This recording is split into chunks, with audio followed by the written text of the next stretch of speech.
Critical Blast, where pop culture gets blasted.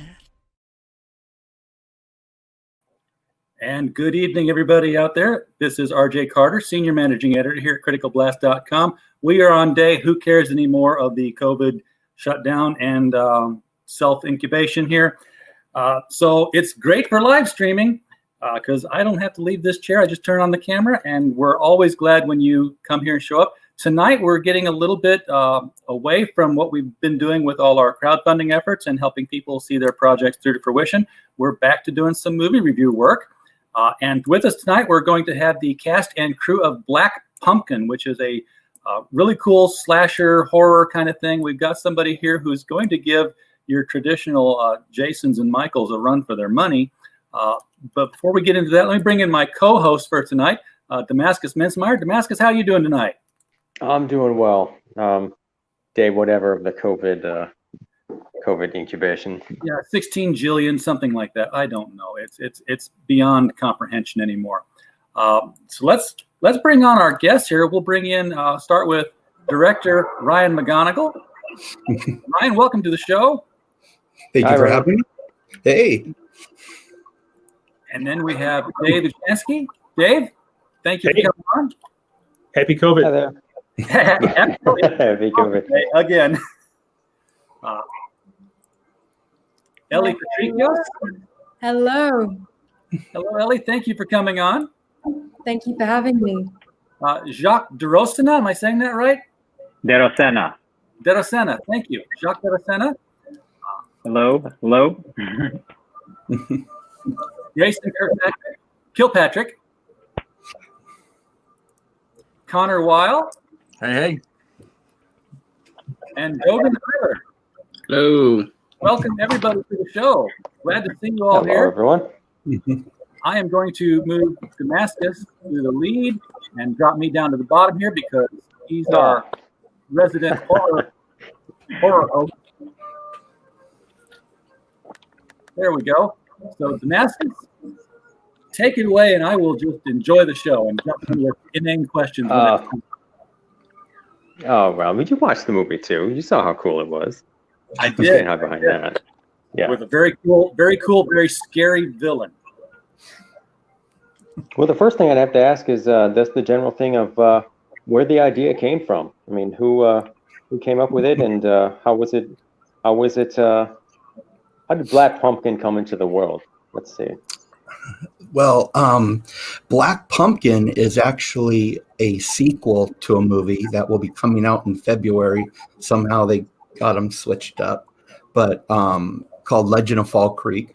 But the idea of Bloody Bobby happened basically at a Halloween party. I was drunk at a Halloween party in Whittier, California, and I saw some crazy Victorian houses with some decorations, and I thought how cool it would be to make a horror film, like especially based on the Halloween holiday. So alcohol was the co-writer. Yeah, absolutely. Alcohol, right? So many of them. He's like Alan Smith. One of the things I liked, Ryan, was that you've got a movie called Black Pumpkin, and nowhere in the movie does anyone actually say that phrase. But you see a black pumpkin occasionally as sort of a foreshadowing that something's about to happen, but never is it like, we're being attacked by the black pumpkin. It's always Bloody Bobby. Well, one of the tricks was the black pumpkin was like a curse. So that's what the curse is like kind of referred to. When we started working on Bloody Bobby back in like 2011, we really started pushing it on the internet as an urban legend.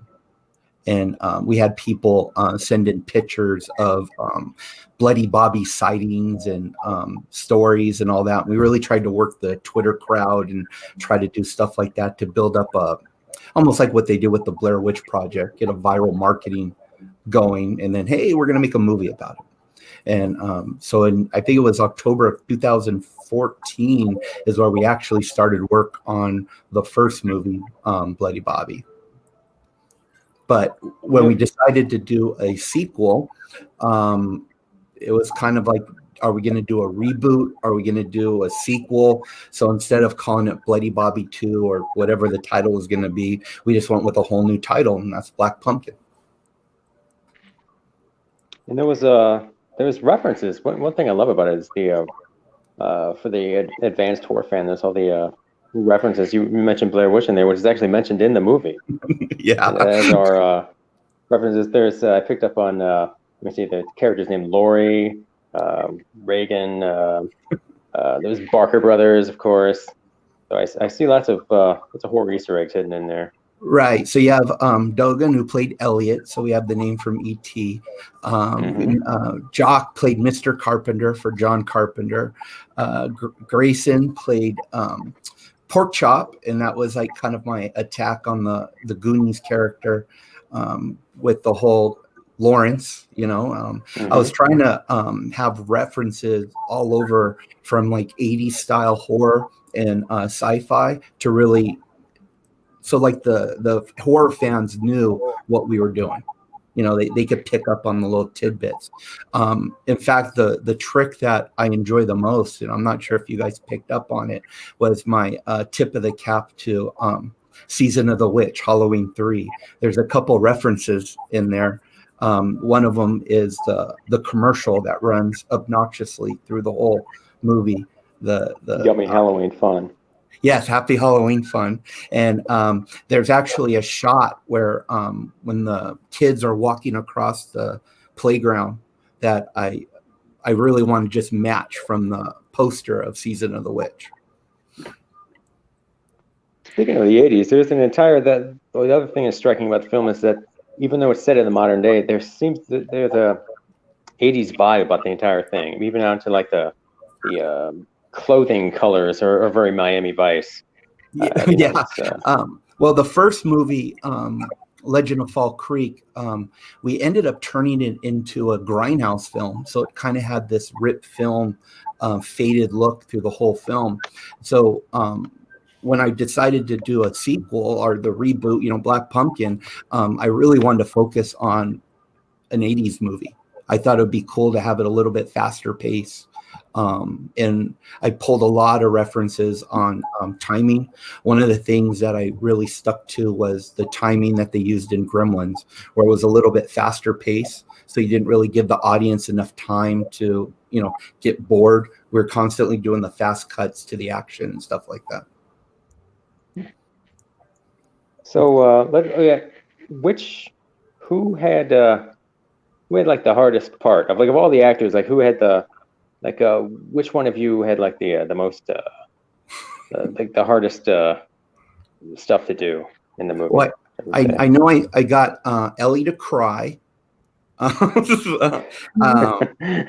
Grayson did his own stunt, so he ate shit a couple times, and Dave here, we poked him in the eye with an ice pick, and that shot took forever. Yeah, that was. I will never be looking through my door peephole again, because I was like, life needs music soundtrack. Because if I go to my door to look out and I'm hearing boom, boom, boom, I'm like, no, I'll just say, yeah. Don't do it. The shotgun was a nice touch there at the door. That was pretty clever. That was a surprise. Yeah, that and the lawnmower are the ones that I can definitely hang my hat on. Those are my two babies right there. Yeah. Dogen, you really should have put the lawnmower away. Yeah, that's a fair point. I probably, that was whoops. I'll tell you what, one of the things that I really appreciated in it was that you had, it could have been a teen slasher movie, and it became a younger teen slasher movie. So it kept that sort of Goonies feel to it, which kind of gave you this sense of safety, and then have that safety taken away when you're thinking, okay, well, yeah, the monster's not going to kill the hero kids. Yeah, go get all the stoner kids and the ones who are, in typical 13th fashion, there's a killer on the loose. Let's have sex. they can all die. We expect that, but it wasn't going to come after the kids. And what I loved was that I'm not giving anything away here, but the fact that Reagan got to have her hero moment. Yes, that was one of my proudest moments at the screening is when the audience actually cheered the hero moment for Reagan. I was able to kind of like look over and I saw her and she was like doing like a little dance in her seat. I thought that was like really cute and that made my night for sure. So great. How hard was it for you, Grayson, to do that final scene?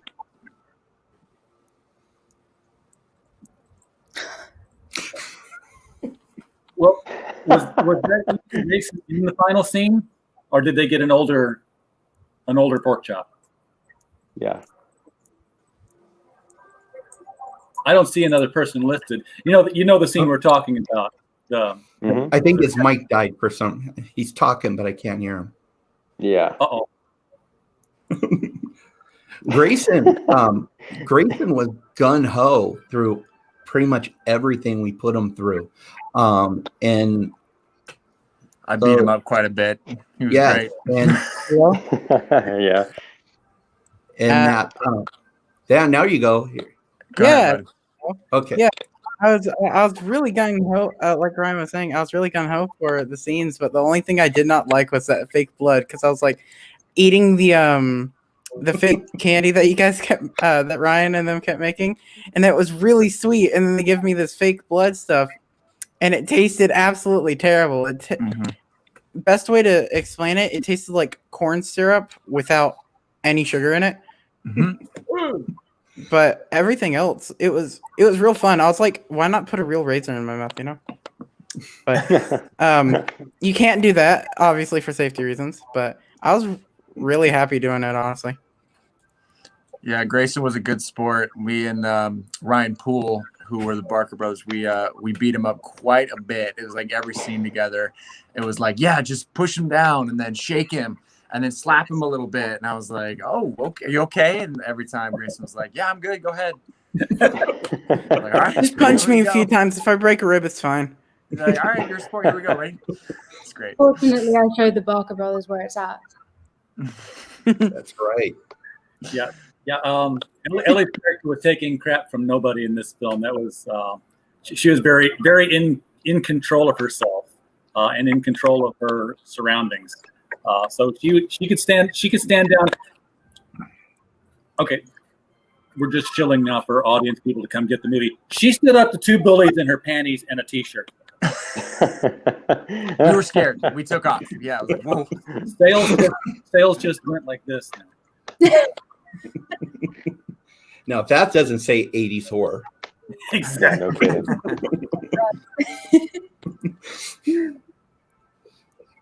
There seemed to be a very, you said gung ho, seemed to be a very enthusiastic vibe on the entire movie. Was it like a good working, like a good filming environment? Was it like was it fun? I mean, for everybody. What was the most fun? Like, let's start with like each actor. Let them say like what was the most fun scene they had the entire movie.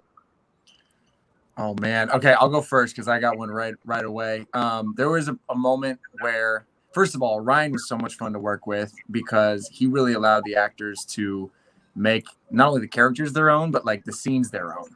Like having the writer-director combo. He was very much like, hey, if you don't like this line, like, what do you think it should say? And so we were able to really like have some fun with it. But there was a particular scene where me and Ryan Poole drove around Reseda, California in a van with some really, really inappropriate bumper stickers on it, with scary masks on, and just driving around for like a solid like hour, trying to just like get some stuff done. And Ryan just brought this ease to it, where we were just able to just goof off and have fun, and we were yelling at neighbors, and just like really letting us loose with the characters. So yeah, that fun translated hopefully into this like kind of free, moment in the scene where it's like, I don't know what's going to happen next because these guys are not sticking to the script. And that was Ryan's urging. So anyway, thanks for that, man. That was a lot of fun. We all want the stabbing cabin stickers now to put on the side of our. So I'll tell you what, that stabbing cabin sat in front of our producer's house in Reseda for like a year after the movie was made. And out of all these obnoxious stickers, honk if you're horny, don't laugh, your daughter's probably in here, all this stuff, the van would get violated by the Trump sticker in Reseda, California. So if there was a Trump sticker, that would get like scratched off and stuff, but they didn't care about the stabbing cabin. They didn't care about all those other stickers, but they took offense to the Trump Pence bumper sticker. Priorities. You got to pick one before you get caught. Go for it. Okay, who wants to go second? I'll go. I have one, and it was my most memorable one, definitely.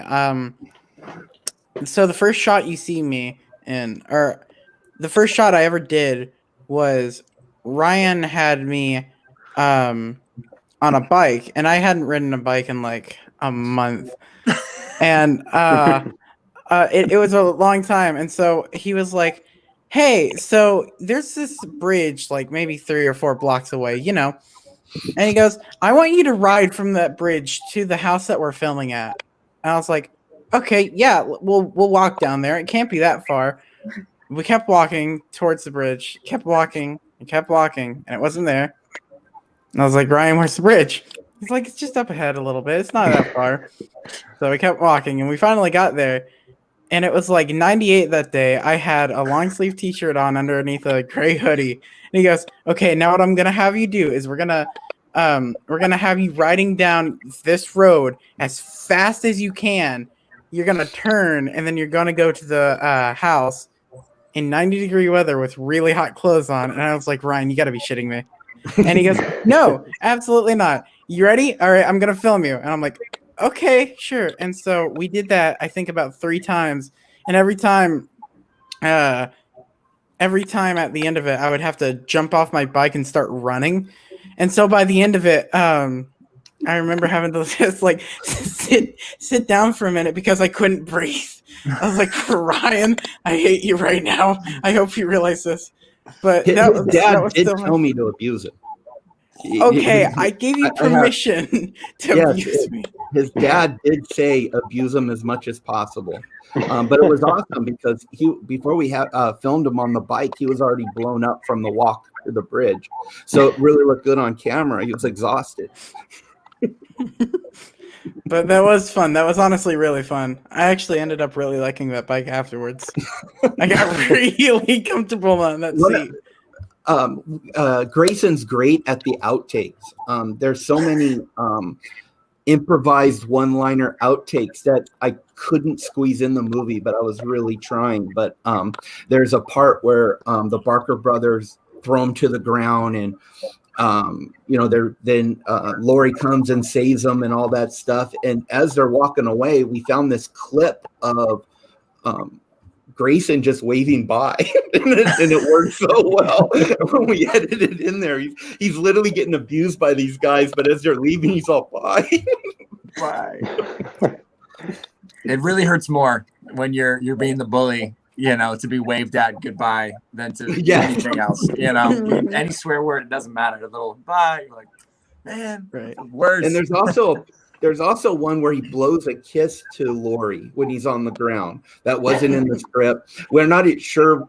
I'm pretty sure the camera was just on him, but it cracked us up so much in editing. We had to put it in because he's so defiant. And with these Barker brothers abusing him. I thought you were going to talk about the fact that I push up my glasses with my middle finger, and so it kept looking like I was giving he was constantly flipping off the camera. And we were sure he was doing that on purpose. No, it's just something I naturally do. I don't push up my glasses with anything other than my middle finger, so it just makes it look like I'm flipping people off. Mm-hmm. I'm sure that's exactly what it is. But the stuff that he did in Diablo's Den with riding the bike away from the van, Grayson fell down at least twice.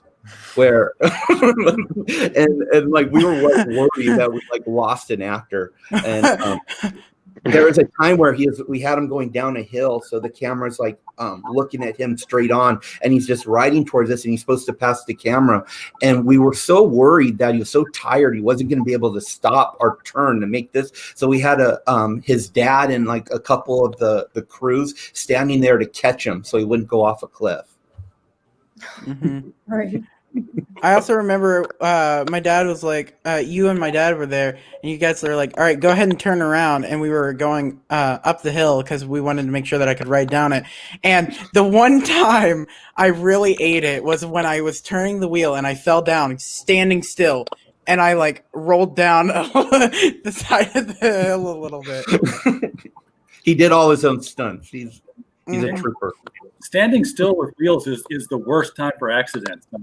Yes. My ate with his scooter, riding it up and down the sidewalk. I'm like, okay, bring it in the garage. He gets off of it and walks it, face plants into the sidewalk, bounces up, says, I'm okay.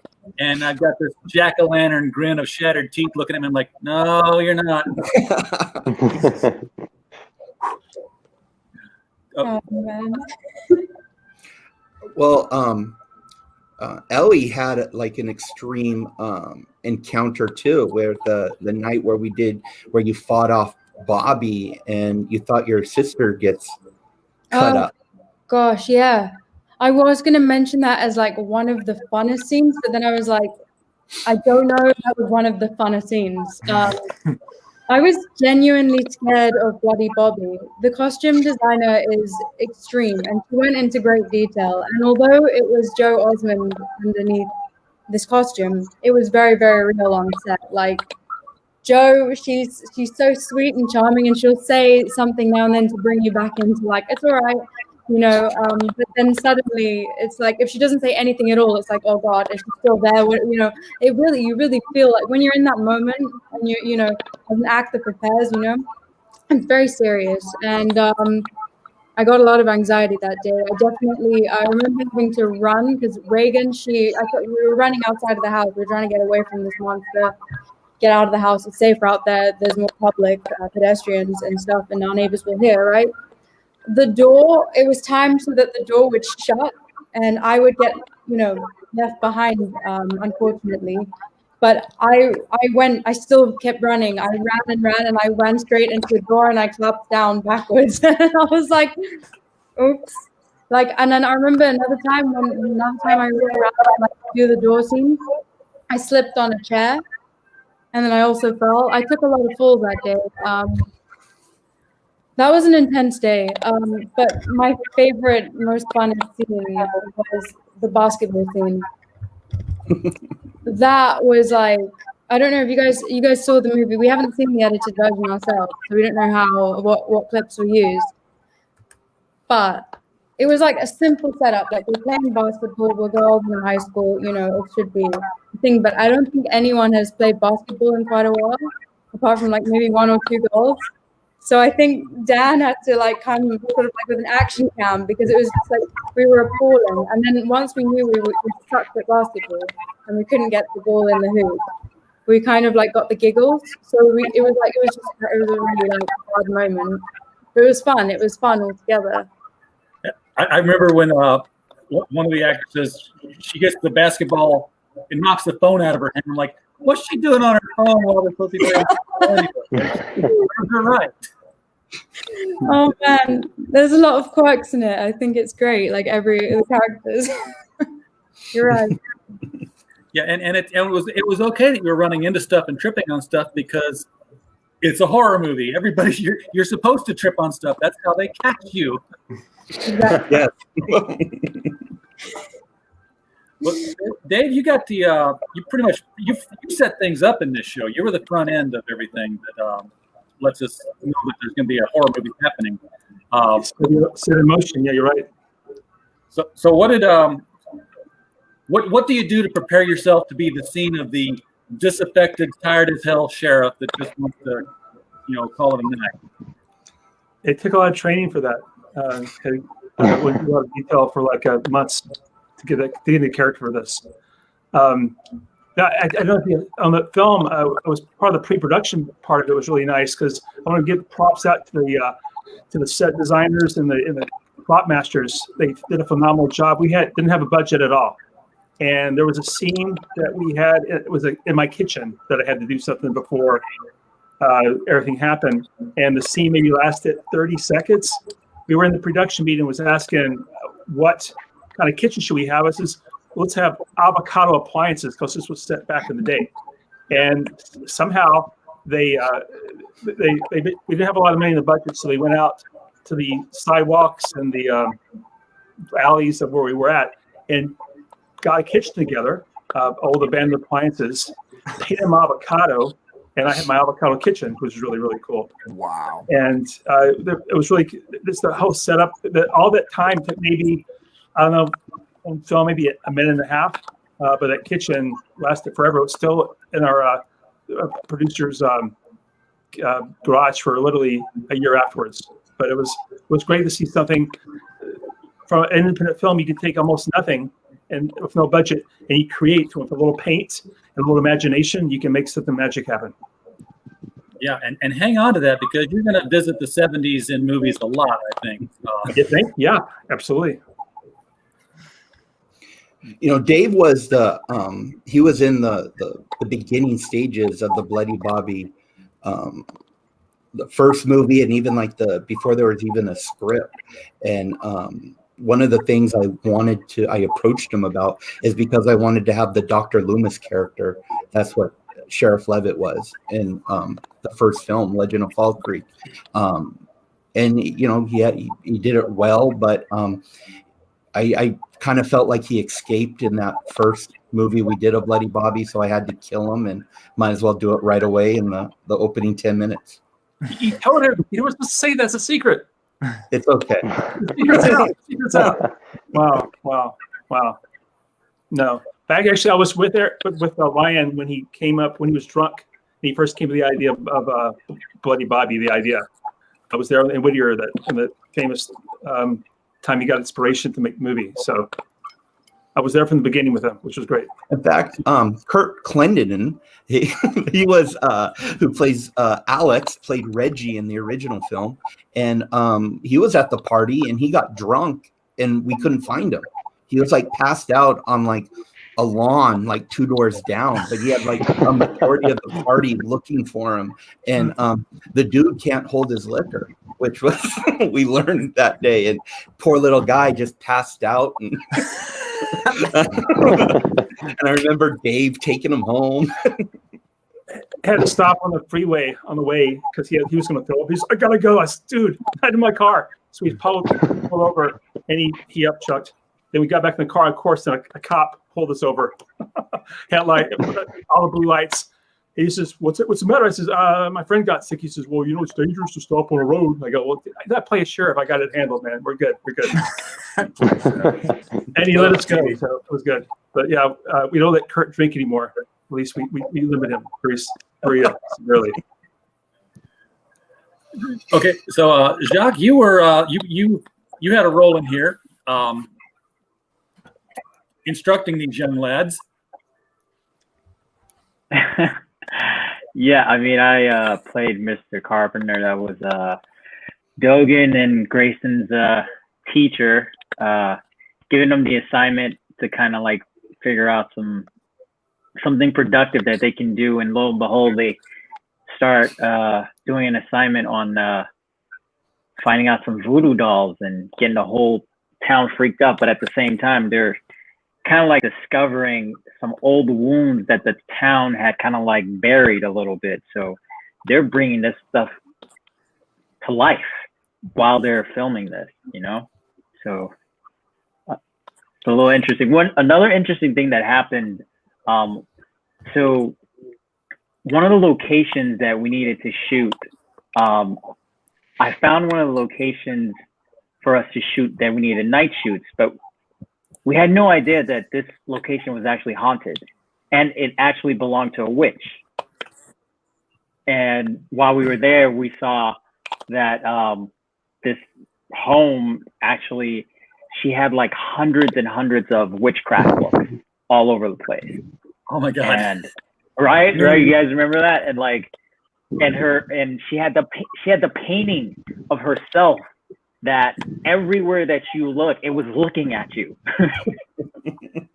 So no one wanted to stay in that room because it felt like she was literally like watching you everywhere that you would go.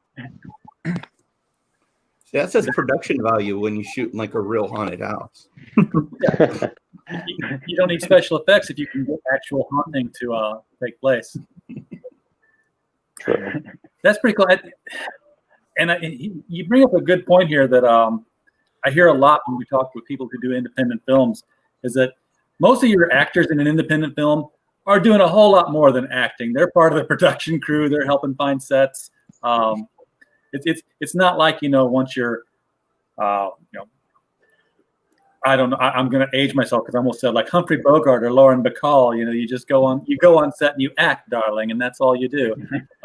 You guys become part of the show. You help make it a success on all fronts. Whatever's needed, it's all hands on deck, and I love that about the independent film circuit. Everyone's wearing many hats. And that's what the whole indie horror thing, it gets magical because it is it's an effort by everyone. And it's a family. So when you finish this film, it's the family that brought it together. And that's what's awesome about it. There's a lot of blood, sweat, and tears, but if you're working as a group in a team, it's all worth it at the end. Yeah. And you talked, Jacques, about the kids digging up the history of the town here and finding this other stuff as part of their class assignment. That's another throwback that I found in the film. It was very much like the town of Derry, where the kids in it were finding out, hey, this has happened before. How come we're just finding out about it? And just another one of horror movie callbacks. Yeah, they're digging up some old wounds. I mean, who knew? Them recording some stuff, and they would discover the town's dirty secret. All right, so everybody's got to tell us their favorite scenes except Dogen. Dogen, what was your favorite part? I really liked the part where I think it was Ryan that came up with it. I think where I'm in the front yard with the lawnmower. And then Flash is he's coming in the house and I'm flipping him off. I thought that was pretty good. I enjoyed doing that. That was good thinking. Yeah. Now he's just dancing it. That's not right. Yeah. One of the shots that we did was the knife, where the knife comes down on Dogen, and we get the close up of the blade and the look on his face. I think we had to do it like 5-6 times, and he stuck with it every single time. It wasn't his acting that threw off that shot. It was we couldn't get the light right, and but I just remember like that was like a rough night in general, and he stuck to it. Well, one of the greatest parts of the whole film was to do the casting, and I was lucky enough to be part of the casting process. And so a lot of these folks here, Jock and Ryan, were already in, but Dogen and Grayson, we had to cast kids, which was really kind of difficult. And we were looking for a certain type for Grayson's character, Pork Chop. And I remember when I got Grayson's picture, I started texting Ryan. I said, "We got our pork chop. We got our pork chop." Which is phenomenal. He came in, it blew it away, and then Dogen came in. I'll say, okay, this is the best friend. The chemistry had to work. The chemistry worked phenomenally with the two kids. It's great. And then Ellie, she came in, totally just won the role just on her charm, and just it was, as you can see her how she likes to screen up, and kind of just belted it out so well. I was so happy with it. Everybody kind of came together. It's almost like these characters were meant to be played by these actors. And it was so cool to see them on screen. The idea we had on the casting room actually took place on the set, and it all worked out wonderful. I can't imagine any other Grayson, any other Pork Chop, any of the characters that were just. I think we did a really good job on the casting. I love everybody here. Yeah, it's. Go ahead. Okay. All right. It's interesting to me when kids are cast into horror films, especially really dark slasher kind of films. And I don't know, have any of you guys done horror before this film, or was this your first horror movie? Anybody? No, I've done 5 before this, I believe. Yeah, I did a few too. I was in a promo for American Horror Story, and there were like a couple other ones, but it wasn't my first time. Nice. Yeah, I had written one. I wrote one about a cult sacrifice, and I was acting in it as well. I was the sacrifice. My sister who joined this cult, and I wanted to go find her, because our parents had died. The dad died of gastroenteritis. It was kind of like a spoof comedy, but also it had horror in it. I didn't see myself ever doing horror films, but now that I've done a horror film, I kind of feel like this is a good calling for me. I feel like I want to do more horror. I really like it. It's great. I mean, I'm not running away from actually something that I'm shit scared of in real life. Sorry for friends, but I genuinely was, and it definitely gave me a little anxiety. Afterwards, it kind of had to drain in that the fact that we had wrapped.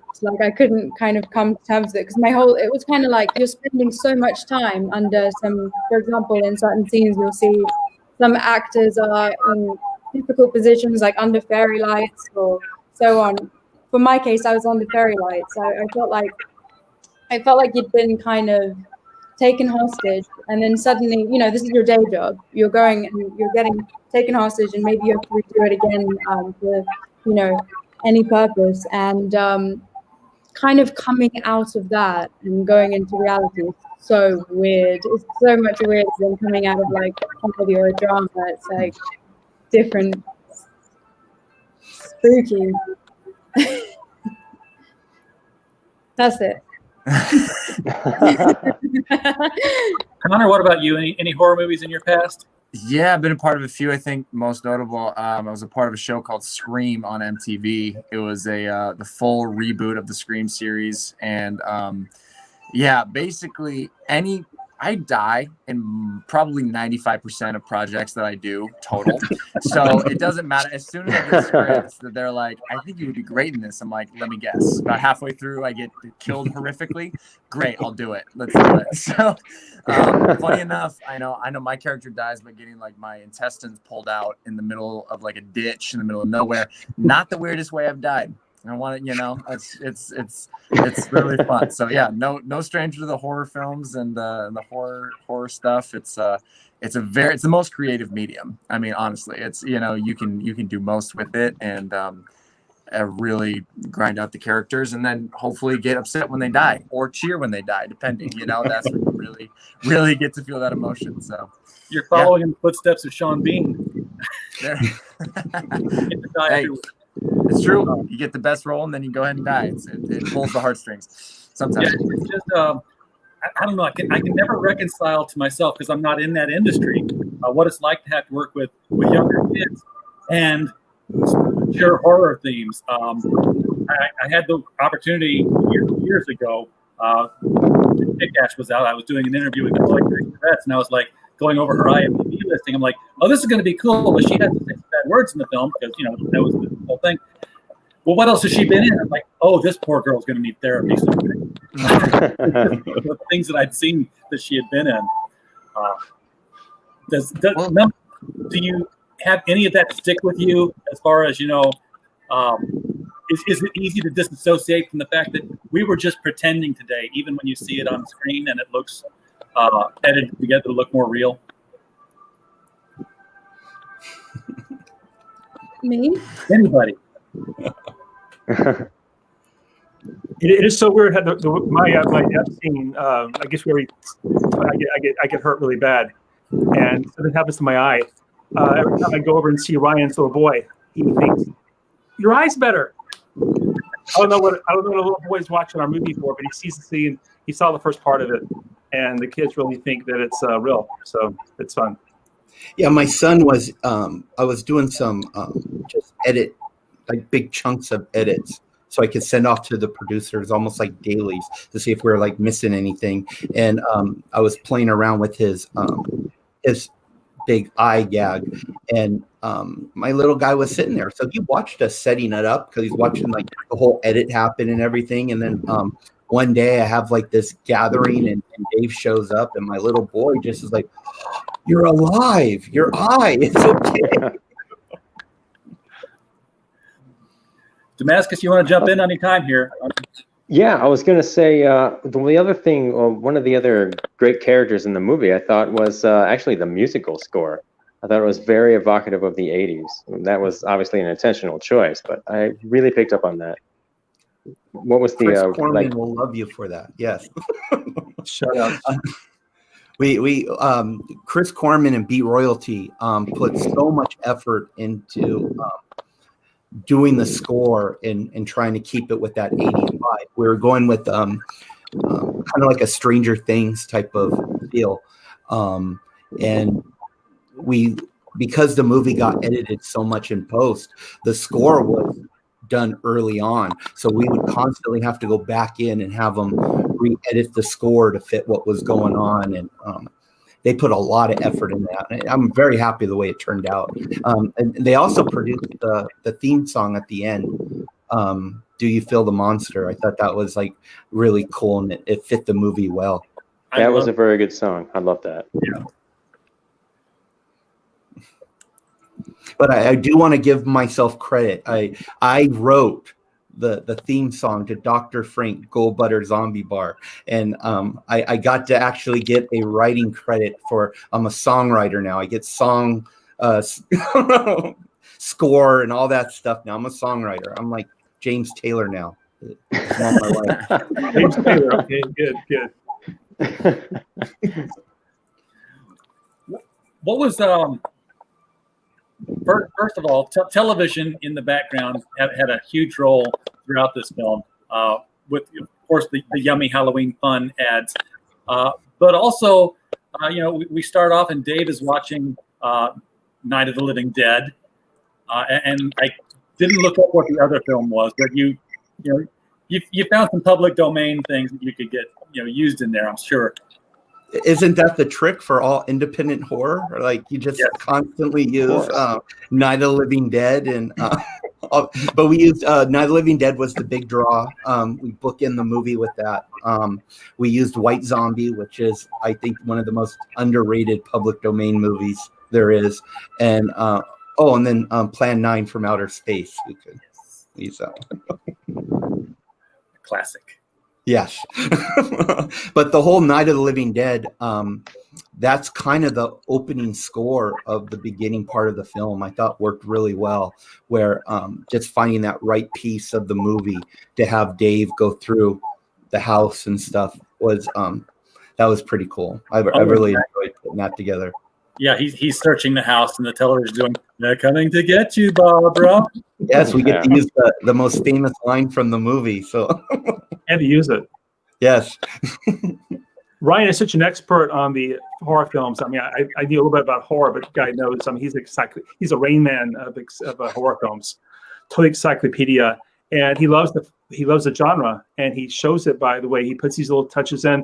I mean, we could have put some stock footage there, but he actually used the movies and to show his love for the horror films. So I really love that we got so many Easter eggs built into the film that makes it really interesting for any lover of horror films. You gotta love it. I thought that was one of the most enjoyable parts, was being able to pick out the references here and there. Exactly. Yeah, that was. Some of it's going to go over. Some people said they're not going to get it, but those who do, it's go, "Oh yeah, I love it. Oh, it's so rich when you kind of go deep into the inner core of the film and see actually what we leave there for people who know what to look for." Well, horror fans appreciate little homage to their favorites. So I thought I'm hoping that the audience will catch my love for the movies, and I'm not trying to I don't know. I'm trying to just make like tip of the hat to them, saying, look, this is like a movie for you guys just as much as it was for me. Yeah, there's a nice little bit of self-validation on the part of the viewer when they see that and they're like, nobody else got that but me. I'm so smart. Yeah. I think it seems to be that like a lot of people who create horror seem to identify with the misfit a lot. You know what I mean? Yes. And I for think sure, there is yeah. sort of that. There's sort of that when you see like an Easter egg and they're like there's someone that they're my people. You know, they're like there's somebody like me out there. Well, I So thought that seems to- Grayson was like kind of like that whole pork chop character was just a montage of me and my friends growing up. And so just being like kind of like that that the one who's bullied, but at the same time will talk shit, knowing you're going to get bullied, like you're not going to back down. And so having Elliot and Pork Chop with this attitude, like where they're almost like bickering at each other and making fun of one another, but at the same time have each other's backs. That was like my childhood. Yeah, quick question. Which one of your friends is the one that likes pizza with like a gallon of ranch? Because I'd like to meet them. 3/4 of a bottle. Yes, that was like an inside joke. And it was so funny. Like I wrote it in there where he wanted ranch on his pizza. And it just so happened that Grayson really likes ranch with his pizza. Okay, listen. Go to Papa John's, get ranch, and then get their garlic butter. Mix that together. You're good. That's all I'm gonna say. Yeah, that's heart attack sauce. It's not right, man. There's something off about ranch with pizza. That's something's wrong. It's with so it. good. Dogen. I'm with Dogen on that. It's disgusting, man. It I is don't so know. good. You don't dip the whole thing in it. You just dip the back crust in it when you get to that. It helps soften it up some. But that was the only part in the movie that I will dig on for a prop failure. Saw that because I see Dogen get the pizza out of the freezer and he puts the knife down like that. Knife's important. The pizza to put it in the oven and it's floppy. I'm like, that was the fastest thawing pizza I've ever. Yes, it's so thin. That house was like 100 degrees. Yes, that's something that gets picked out a lot is the floppy ass frozen pizza. It didn't take me out of the movie. It's just like I was like, well, like the art department built us a friggin' like kitchen in a garage, but they couldn't get a frozen pizza to stay frozen under the lights. It doesn't even have to be a pizza, guys. Just give us a circle of cardboard and draw. Yeah.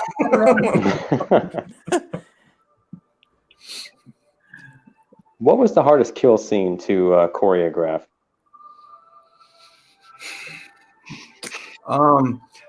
Well, the one that put the most work into was the lawnmower.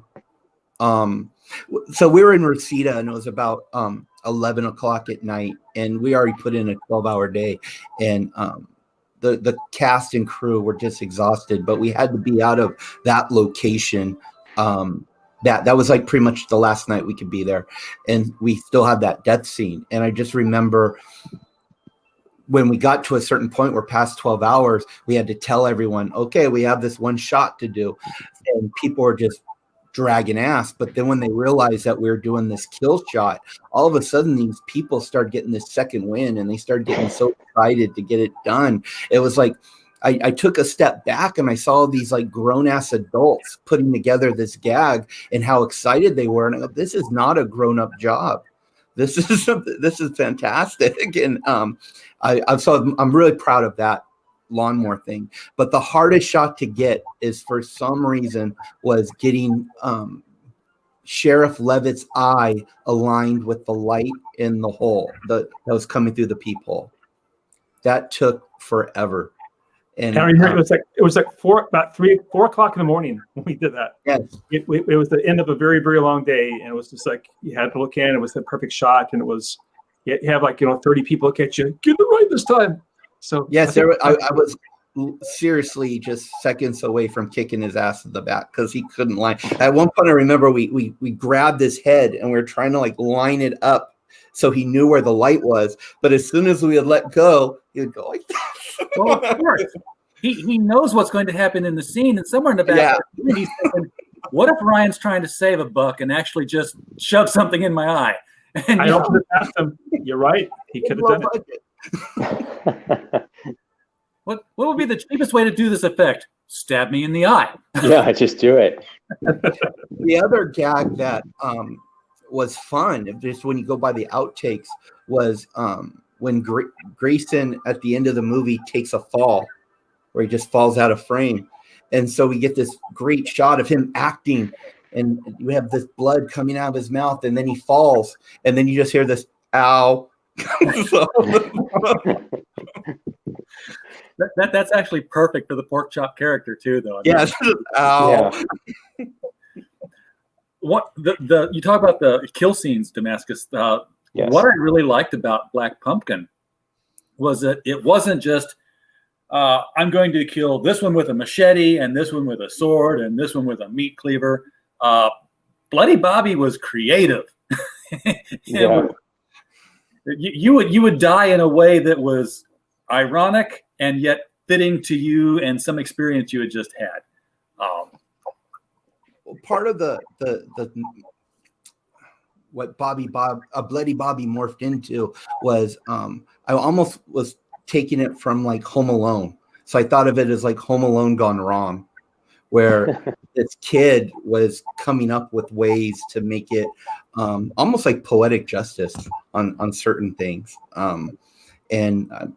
With, you know, pork chop being the good final ending of the film. I thought that was really well. And of course the lawnmower, but it took I'll tell you what, when I wrote the script, I knew I wanted to do the lawnmower scene, and I spent 60 minutes of the movie setting up that gag and setting up Elliot's one-liner. And when it played during the screening and we got a laugh, that's all I cared about at that point was, yes, they got it. There was a lot of time put into that gag. And the fact that I got the audience to laugh was way more important than them jumping and all that stuff prior. I just got them to laugh at the right time. So we know that the movie coming out in February is actually supposed to be before this one. That's the Bloody Bobby movie. If there's a movie that's chronologically after this one, are you going to get Dogen and Ellie to come back? I started a treatment, and we're morphing into more of a Bobby backstory that unravels, where the town is more corrupted into this legend of Bloody Bobby than originally thought, and now having Ellie, and once you survive one movie, you have to come back for the next one so we can kill you.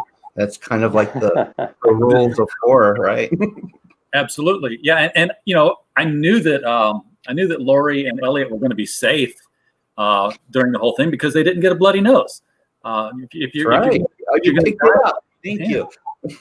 I always think that we never tell that to the audience enough.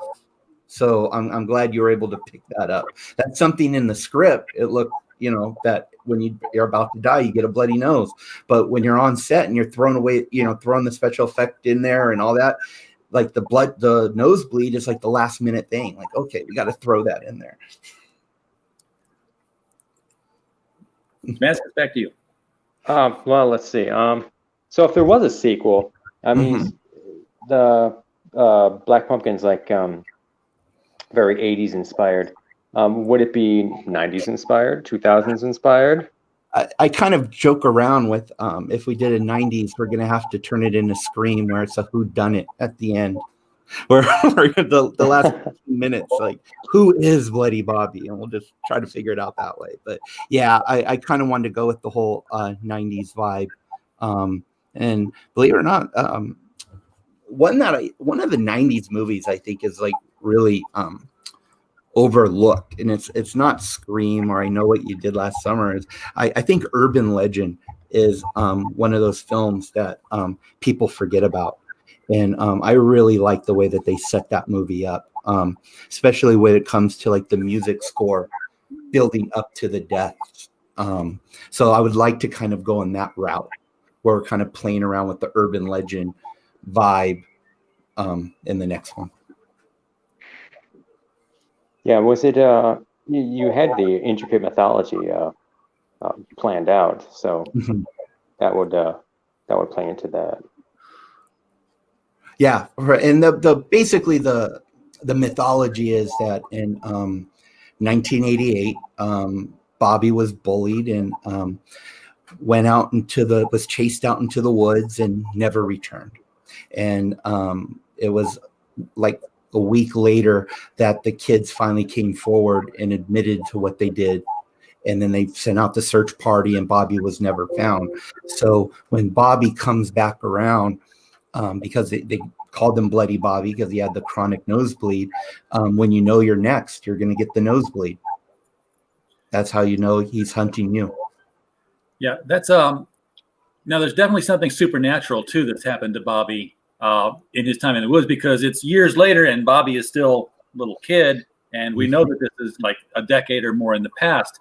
Is that something you're even going to bother explaining, or is it just going to be like, nope, Bloody Bobby's just the scary as fuck creature that comes out and he's always lived? When I started writing the mythology of Bloody Bobby, it was all very heavily Halloween inspired, John Carpenter. And as much as I love the film, one of the things I thought was always lacking was the actual Halloween holiday attached to Michael Myers. So Michael Myers is a grown adult doing this, and I always thought like, it should be a kid, because a kid is what Halloween's all about. So then when you take the kid vibe of Halloween, but then you have the killer a kid, I think it can add more of a twist to everything and make it more intense. Yeah. So you're just gonna keep him a kid? Yes. Keep him as a kid, but we'll probably explain a little bit more to the mythology of him. There's actually some links on YouTube that we did explaining the Diablo's Den, and basically it all comes down to Bobby went missing in Diablo's Den, and Diablo's Den is the most haunted part of Fall Creek Valley. So Bobby is just one of like the little legends that came out of that. In fact, on YouTube, there's a 10-minute clip of Elliot and Porkchop. We have their video, their school project, where they explain some of the mysteries of Diablo's Den up there. Yeah, it's got over 100,000 views, I hear. We had way too much fun shooting that thing. That's for sure. So yeah, I would love to see the origin of Bloody Bobby. I can just see him, being bullied into the woods on a Friday the 13th in October, and then just to see the Easter eggs dropped in there. Damascus, you want to bring this thing home? Let's see. I don't know. I think we pretty much covered everything, didn't we? We kind of have, I think. Is there anything about the movie, like, when it comes out on Amazon and such? Is it out yet on Amazon? You could pre-order now on Amazon. On December 8th, we're going to be released on Amazon, Vudu, iTunes, and all that fun stuff. So nice little Christmas present, a Halloween movie for a Christmas present. And then in February 9th, I believe, that's when Legend of Fall Creek will come out. So you get to see the prequel, the prequel to Black Pumpkin. All right, so everybody who's watching this on the replays here, be sure to go hit up Amazon and pick up Black Pumpkin. We didn't show any images of this of Bloody Bobby during all this, but if you are if you're a Harry Potter fan and you like the little goblins, well, Joe Osmond, who was one of the goblins in the Harry Potter franchise, is Bloody Bobby. Which I thought was kind of cool, because I was like, oh, they got a young woman to play the part of this little boy. And I can only imagine the voice synthesis you had to apply to the voice all the time to get that creepy sound coming out of her. Yes. right. Oh, and Pork Chop has a fan, so Sherry Lee wants a Pork Chop brought back for a third movie. Okay, she's He may not speak much in it, but but anyway, thank you guys for coming on. We appreciate you taking the time. Yes, thank you. For letting us watch Thank you. the movie. Excellent job, well done. And we'd love to have you guys back when Bloody Bobby comes out in February. for sure. All right. Thank you very much. Guys, Thank you for having us. Thank you so much. Nice meeting you. Thank you. Appreciate